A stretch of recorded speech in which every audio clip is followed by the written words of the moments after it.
How you doing, Consulted by G-Dot family? It's your boy G-Dot back here with another motivational, inspirational, and financial freeing video. Today we're going to get into the credit myths debunked, what really affects your credit score, because a lot of people don't know, and so there's a lot of myths going on out there that, oh, you need to do this, or oh, you need to do that to fix your credit, and honestly, half the time, it's just a lot of BS, it's a lot of lies. So we're going to get into the meat and potatoes of the information and tackle it one by one, step 1 through 5, what you need to do, and the myths that are actually out there. So if you're ready for the information, don't forget to like, comment, subscribe, hit that notification bell, and don't forget to follow me on Instagram, WildBoyGDot, and Twitter, WildBoyGDot. Let's go ahead and get straight into this because, you know, there is a lot of info that people out there can be using right now to be fixing their credit score, but, you know, they're oblivious to it, so we're going to get straight into that. Also, don't forget to check out some of my other credit videos I have on this channel. If you don't, go to my channel right now, search up credit, and you'll definitely see all the other videos I got for you. So, number one, the first thing that we're going to go over is apparently there is a myth that checking your score hurts it. That is not true at all. What you can do is download Experian, Credit Karma, or if you even have some banks such as Chase, Bank of America, they'll let you check your credit score as well through the app. Checking your credit score doesn't lower your score. Now, if you do a hard inquiry on your credit score, that will lower your score. Now, a hard inquiry is something like when someone runs your credit to check it. For example, if I go to the car dealership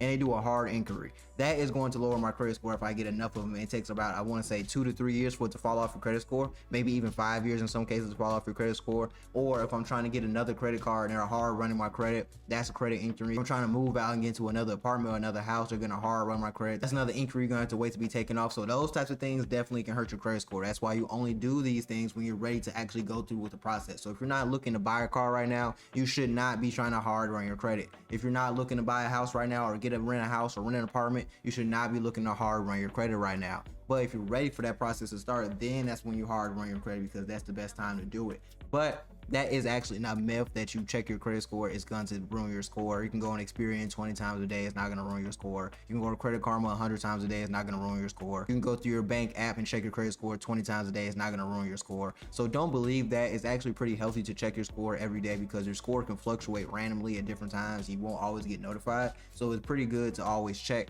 your credit score and make sure where your credit score is at. It's in a good place, you have a good standing, because if you don't do that, it's going to come to bite you in the butt whenever you are ready to get this car or get this house or whatever you might be trying to do with your credit score. Even get a higher credit card so you can get a higher credit limit. That can definitely come back to haunt you. So you want to make sure and ensure that you are checking your credit score at least once a day, 3-4 times a week. You definitely want to make sure you download Experian too for your FICO score, and you get Credit Karma for your other scores as well. The second myth that we have to tackle today is paying off debt erases it from your history. That is not true at all. So paying off debt does not erase it from your history. It fixes your history, but it doesn't erase your history. This is all going to be logged. So everything that you do with your credit is going to be logged. So if you miss a payment, it's going to be logged. If you have a lot of debt, it's going to be logged. If you paid it off, it's going to be logged. And that's going to be a good log to have, because it shows that you're paying off your debts and you're trying to fix your credit score. But if you do not pay off your debts, that's going to look worse than having debt and then paying it off. So it doesn't erase it. So you can always look at the credit score and see what someone has done or where someone's been in life. It's just like having a criminal history. And let's say you get arrested for robbery and it gets expunged from your record. It may not be on your criminal history, but someone can still see that. Someone can still see that it got expunged. It depends on what type of background check that they do. So these are things that follow you for the rest of your life. That's why you want to take your credit as serious as possible, because if you do not, it will come back to bite you in the butt, just like everything else that I've talked about. So you definitely want to make sure you're paying off your debt. At least have a payment plan, something set up so you can get your debt down to a lower standpoint, because if you don't start paying off your debt, it's going to come back to haunt you and it's going to pile up on you. You don't want things piling up, because if you put off something and you don't pay it off now, eventually it's going to become more expensive, more expensive, more expensive,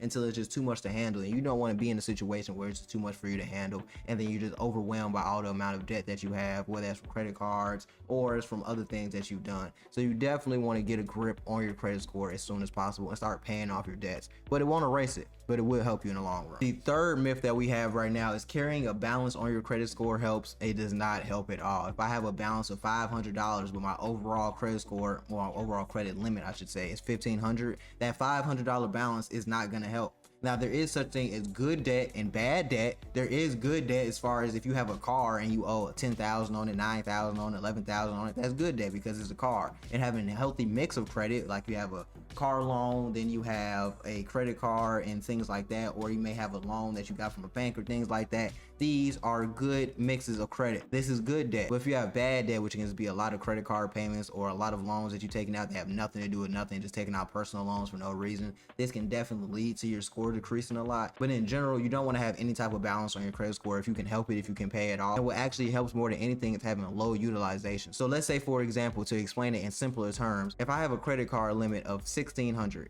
and I only use $200 of that, yes, I'll have some debt, but I have a low utilization. That's what matters most, because you want to keep your utilization under 30%. If you keep your utilization under 30%, that is what's going to help you the most. So if you have your utilization under 30% and you actually use your credit card the right way, such as getting gas, groceries, using it for emergencies, because they can see what you spend your money on, it's going to help you in the long run. It's going to actually help you raise your credit score limit higher and faster. So that's something you want to take advantage of. And you also want to make sure that you are keeping track of what 30% of your credit limit is, because if you have $150, your 30% is going to be different than you have $200, and your 30% from that is going to be different if you only have a $100 limit.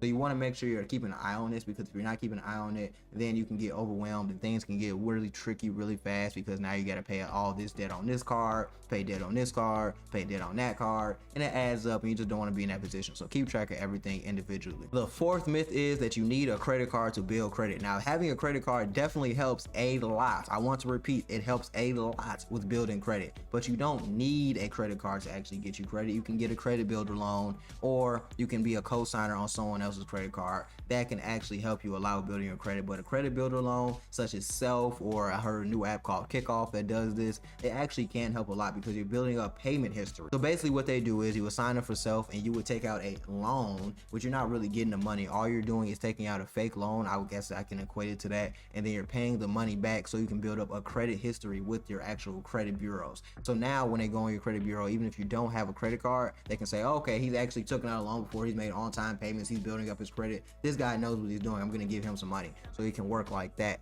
But it will take a small hit on your credit when you do start the credit builder. So for the first month or two, you will take a small hit, but it will be fixed fast because you're making on-time payments. And as long as you're making on-time payments, that's all that truly matters. And you will be able to use that to your advantage when you are getting another credit card. So maybe your first credit card doesn't have to be a secured card. Maybe it can be an unsecured card, and you can get this money without having to put any money down. So for example, if you have a secured card, you're gonna have to put $200 down. At least that's the minimum amount that you can put down for a secured card. But if you don't have a secured card, you can get a credit limit of $300, $400, $500, $600 depending on what your credit score is, and that can help you enormously compared to some other things that aren't going to work in your favor. Then the last thing we're going to touch on is what really matters when it comes to credit. It matters with your payment history, your credit mix, your utilization. All of these things matter, which I've just touched on before, but your payment history matters the most. If you're not making on-time payments, this is going to drop your score the most, because you can have a good credit mix, you can have your utilization under 30%, but if you're not making on-time payments, that means they can't trust you to pay your bills on time, which means you're not going to get a lot of favorable loans, you're not going to get a lot of favorable offers, they're going to be harder for you to do things because they don't believe that you're able to pay all of your bills on time. So you want to make sure you make a habit of paying your bills on time and paying your credit cards on time and paying anything related to your credit score on time, because if you don't, it will come back to bite you in the butt, and that's something we do not want to even play with, because the more you play with it, the harder it is to get out of that pit that you put yourself in. So you want to take advantage of everything and be on the forefront of making sure your credit is on point. But that's all the information for today, guys. I hope you learned a lot of information. I hope you use this information to build your credit score to a higher point. But if you have any questions, please just let me know. I'm here to help any way I can, and I will definitely see you on the next video.